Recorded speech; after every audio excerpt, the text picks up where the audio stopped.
These 4 books right here made me rich. They were the starting contributing factors to me doing over 250 million in sales as an entrepreneur. I currently have a nearly £4.5 million rent roll from a portfolio of approaching 50 million. And I've got a bonus book here, a 5th one, which helps you implement all 4. So the first one, let me know in the comments if you've read this, is Think and Grow Rich by Napoleon Hill. This is a seminal classic. And if there's one book I'd read every year without fail, that's 100 years old, does not go out of date, it would be Think and Grow Rich. And the main lessons in Think and Grow Rich, of course, it's way more than this, and I'd certainly recommend you get these books. I don't get any Amazon affiliate commission. I just want to help you. But summarizing the top 3 lessons in Think and Grow Rich. Number 1 is a burning desire. So you define a clear, obsessive financial goal with unwavering commitment and drive to action. So you set a clear financial goal, you build a burning desire to achieve success, and then you commit until you succeed. And that piece of advice goes back thousands of years and will never go out of date. You just need to put it into the concept of money if you're here to make more money. The second great lesson in Think and Grow Rich is believing and having faith in yourself and in success and in the universe. So cultivating absolute faith in your ability to achieve your goal, visualizing it as if it is already done, and then having the self-belief to overcome your own doubts and the challenges on your path to wealth. So quite conceptual, but never goes out of date or fashion. And then the third main lesson of Think and Grow Rich is persist relentlessly. So right now I've got legal cases going on. I have hundreds of critics, trolls and haters. I've got a million things to do. I'm being pulled left, right and center from pillar to post. Everyone wants my money. Everyone wants my time. Everyone wants my help. We had lockdown. Taxes are going up and up and up. All of my friends are leaving for Dubai. But none of that will break me from my mission, which is to help as many people on this planet get better financial knowledge. So persist relentlessly, which means pushing through setbacks and knowing that failure holds the C's and the keys of success. So failure is success, and you cannot succeed without failure, and you have to embrace failure to succeed. Okay, the next one is even older and even more of a classic. And that is The Richest Man in Babylon. Now, this is an easy book. This was written in 1926, 100-year anniversary next year. Very easy to read. People cite this a lot. Number 1 lesson, pay yourself first. Most people are paying the government in taxes, then they're paying their subscriptions and mortgages and car loans and banks, and they're left with probably nothing, or maybe even they're spending more than they earn each month. Richest Man in Babylon, fundamental lesson, 100 years old. Pay yourself first, keep 10% of your income minimum before spending and outgoings. Initially, you might save that, or if you watch one of my other videos, you'll know that I don't save money, I store it.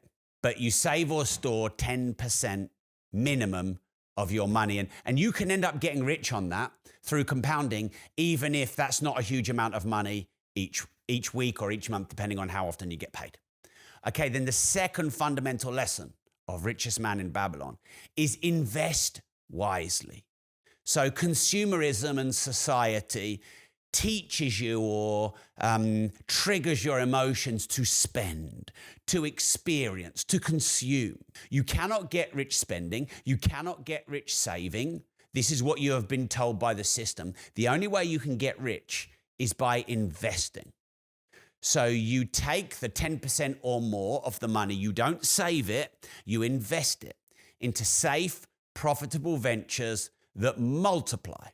Now, back in the 100-year-old book, Trade, Land, these were good investments. Now you might see property, gold, or your own business as good investments. So the richest man in Babylon advises avoid idle hoarding, i.e. saving, and seek opportunities that generate returns. Then the third fundamental of the richest man in Babylon is you must control your expenses. So I call this NSMTYEE.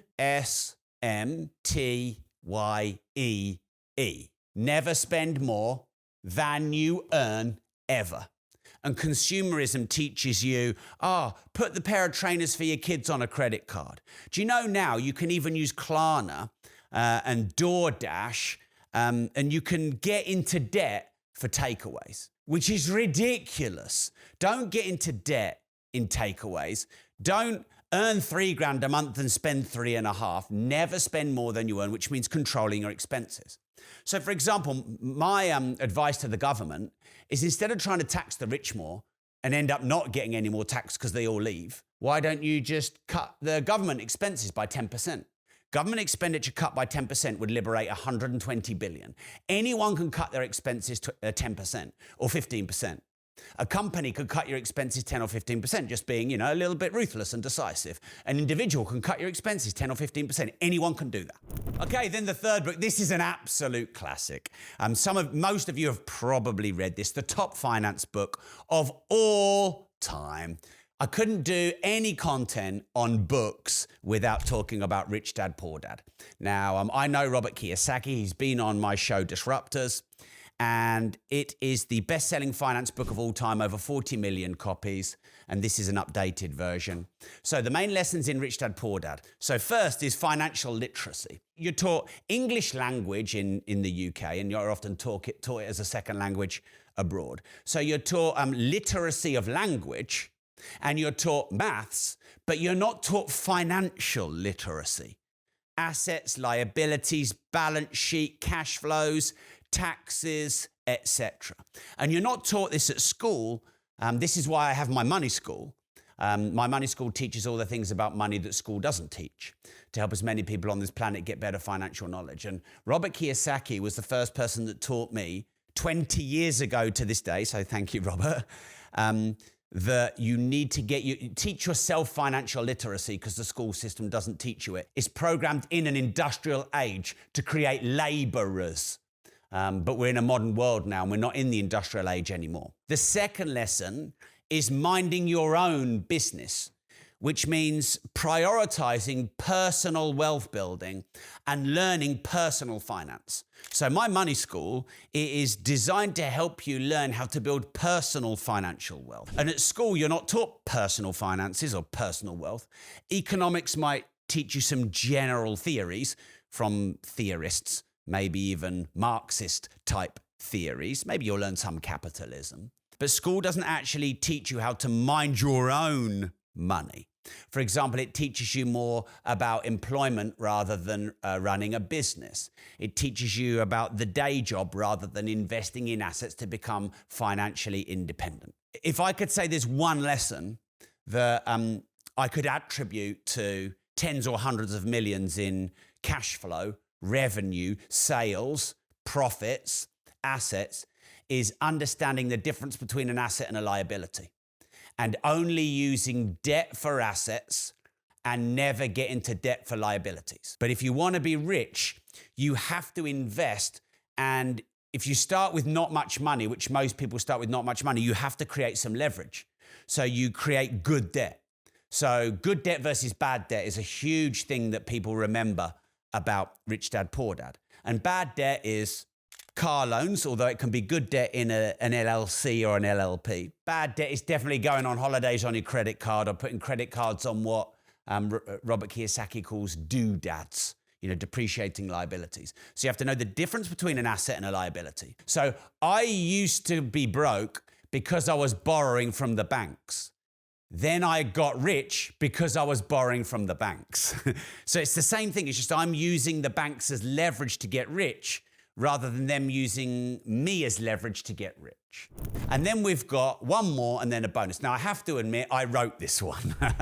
And I didn't get rich on this book by selling millions of them, because I actually donate all the profits of my best-selling book, Money, to the Rob Moore Foundation. Because some of my critics were like, oh, well, he's written a book about money, and yeah, how you get rich is writing a book about money and selling it.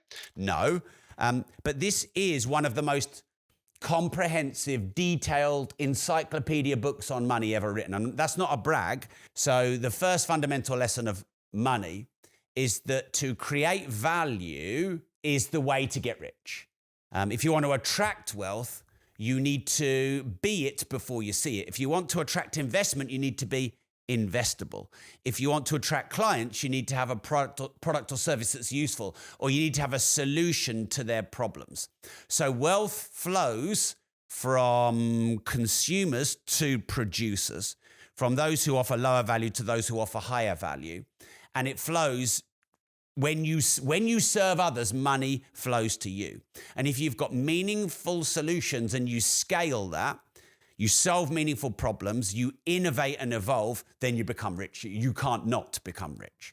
Okay, then the second big lesson from my book, Money, is having an abundance mindset over a scarcity mindset. So there's a whole chapter on I think, the 21 main limiting beliefs around money. You know, like money doesn't grow on trees, or the love of money is the root of all evil. There are all these dogmatic beliefs that aren't real, they're just beliefs. And I show you the polar opposite, abundant money belief and mindset. And so it helps you open your mind to realize that money is infinite, money is abundant, money is in constant flow. And if you're grateful and positive and solution-oriented, you can break your scarcity cycles and become rich, even if you're from an impoverished background. And then the third main lesson of money is using leverage for efficiency. So leveraging other people's time, leveraging systems, leveraging software, now AI. Archimedes said, with a lever big enough, I can move the world. So you can make more money with less effort, working smart and not hard, and focus on highest return tasks to leverage your earning power and then your return on investments. And then finally, actually, before I share the final book, which is a book on taking action. If you're overwhelmed, frustrated, overthinking, you analyze a lot, you're in analysis paralysis, this is a book on taking action, kind of like to tie it all in a bow. But if you would like to make, manage, and multiply more money, if you'd like to create multiple streams of recurring income, you'd like to go to the next level of what you learn in these seminal books, I recommend you join me at the Moneymaker Summit Live. And you'll essentially learn how to invest in assets, how to control your expenses, how to build wealth, how to build multiple streams of recurring income, how to start and scale a business, how to get your tax bill down, and the modern ways of creating low cost, low overhead, high speed recurring income streams. If you could summarize one main lesson from these top 4 seminal money books, it would be invest in yourself. You are your best asset. Invest in yourself wisely. You pay yourself the best return. Every single one of these best money books ever written talk about you as your main asset, investing in your knowledge, getting financial literacy, learning what assets are. And that's why I recommend that Moneymaker Summit is an event you should come to. Because reading a book is fine, but meeting multimillionaires, experiencing the energy. I mean, you even see all of our supercars lined out up at the front, and you can, do posts for your social media. And like I said, I'll sign your book. So investing in yourself as an asset and investing in your network of brokers, accountants, lawyers, solicitors, salespeople, marketers, people who manage and advise you on social media strategy, having business boardroom mentors. This all helps you create leverage. And this is what we help you do at the Moneymaker Summit. robmoore.live/money. So final book to put it all into action is called Start Now, Get Perfect Later. And yes, this is another book I wrote. I mean, I've written so many. So if you overanalyze, if you procrastinate, if you overthink, if you're confused, if you're overwhelmed, if you're scared, if you're worried about taking risk, if you want to do this, you want to invest, you want to start a business, you want to create extra income streams, but you're not, and you make these same recurring patterns, Start Now, Get Perfect Later is the book for you. My books get sold, on Amazon by my publishers for not huge amounts of money.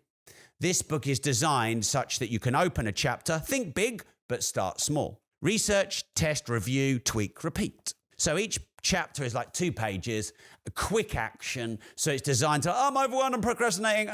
Read that chapter, get shit done. And on the note of getting shit done, make sure you go to robmoore.live/money. And make sure you're subscribing to, wherever you're watching or listening to this episode, because I'm going to double the amount of content output I'm putting out there a week. I'm on a mission to help as many people on this planet get better financial knowledge. I've got big goals to get to by the time I'm 50, because apparently it's all downhill from there. So I really appreciate you all. Thanks for tuning in. And remember, if you don't risk anything, you risk everything.